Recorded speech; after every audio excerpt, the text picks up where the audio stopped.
பொட்டமாக்கா, பொட்டமாக்கா, யார் இது தூங்கிட்டு இருக்கும்போது வந்து தொந்தரவுன்றது? அக்கா, தூங்கிட்டு இருக்கீங்களோ? ம், இல்லடி, துணி துவைச்சிட்டு இருக்கு. இவளுங்களுக்கு இதே வேலையா போச்சு. தூங்கிட்டு இருக்கவங்களை எழுப்புறது, அப்புறம் தூங்கிட்டு இருக்கீங்களோ அப்படின்னு கேக்குறது. என்னம்மா வேணும்? அக்கா, பால் பாயாசம் சாப்பிட ஆசையா இருக்குக்கா. அடக்கடவுளே, நம்ம வீட்டுல பால் பாயாசம் வைக்கிறது இவளுக்கு எப்படி தெரியும்? எப்படியோ மூக்கு வேர்த்து வந்திருக்கா. ஏய், பால் பாயாசம் சாப்பிட ஆசையா இருக்கு, பண்ணி சாப்பிடுடி. அது இல்லக்கா, நீங்க ஒரு வாட்டி பால் பாயாசம் கொடுத்தீங்கல்ல, அது ரொம்ப நல்லா இருந்துச்சுக்கா.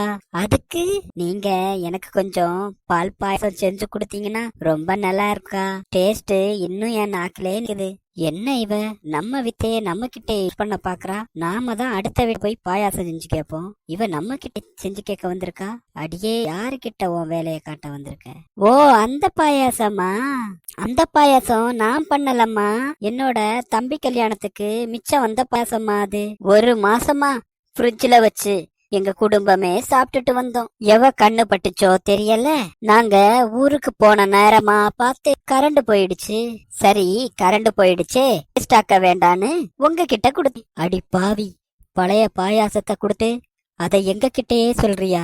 அதனாலதான் பாயாசத்துல லைட்டா ஸ்மெல் அடிச்சதோ. ஆஹா, ஃப்ரீயா பாயசம் செஞ்சுக்கலான்னு வந்தா இந்த பொட்டம்மா என்ன இவளே செய்யலன்னு சொல்றா. பரவாயில்லக்கா, நீங்க பாயாசம் செஞ்சாலும் நல்லாதான் இருக்கும். உங்க மூஞ்ச பார்த்தாலே தெரியுது, பெரிய செஃப் மாதிரி.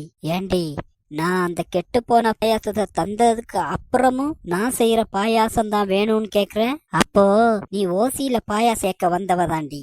தெரிஞ்சு போச்சுடி, என்ன மாதிரியே வித்தைய கத்துக்கிட்ட.